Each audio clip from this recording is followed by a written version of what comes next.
Smart વીજ મીટરનો વિરોધ ચાલી રહ્યો છે ત્યારે પુણા વિસ્તારમાં કોંગ્રેસ દ્વારા જન આંદોલન શરૂ કરાયું છે અને વિવિધ સોસાયટીઓમાં જઈ મીટિંગનું આયોજન કરાઈ રહ્યું છે। સ્માર્ટ વીજ મીટરની સળગતી સમસ્યા સામે સુરત શહેર જિલ્લા કોંગ્રેસ સમિતિ દ્વારા પુણા વિસ્તારમાંથી વિરોધ સાથે જે જન આંદોલન શરૂ કરવામાં આવ્યું છે તેમાં સોસાયટીએ બેઠક કરવાની શરૂઆત કરવામાં આવેલી છે, જે અંતર્ગત પૂર્વ કોર્પોરેટર દિનેશભાઈ સાવલિયા દ્વારા શાંતિ નિકેતન સોસાયટીની વાડી ખાતે શાંતિ નિકેતન સોસાયટી, સરગમ સોસાયટી,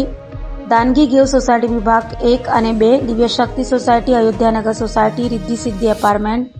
સાઈ લીલા એપાર્ટમેન્ટ તેમજ પુણા બોમ્બે માર્કેટ રોડ ઉપર શિવશક્તિ માર્કેટમાં Ranuja Dham society, Lakshmi park society, Sardar complex, Keval Dham apartment,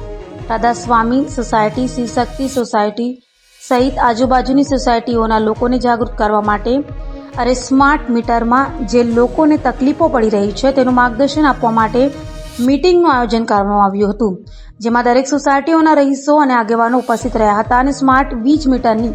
વિવિધ સમસ્યાઓ અને ગ્રાહકોને પડતી મુશ્કેલી વિશે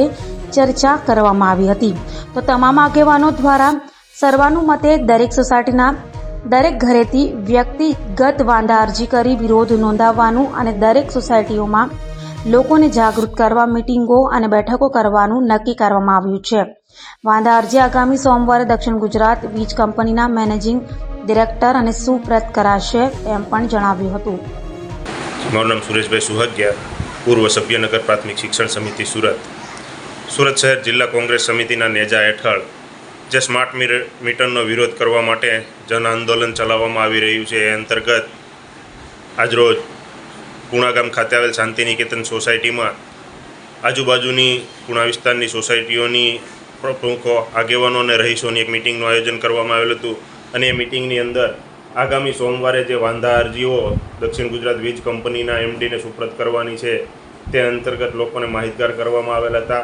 અને વધુમાં વધુ ઘરે ઘરેથી આ વાંધા અરજીઓ થકી સ્માર્ટ મીટરનો વિરોધ નોંધાય તે માટે લોકોને જાગૃત કરવામાં આવી રહ્યા છે। તેમાં પણ લોકો વધુમાં વધુ સાથ સહકાર આપે અને વધુમાં વધુ લોકો સુધી કઈ રીતે આ જન આંદોલનને પહોંચાડી શકાય તેની વિગતવાર ચર્ચા કરવામાં આવેલ હતી।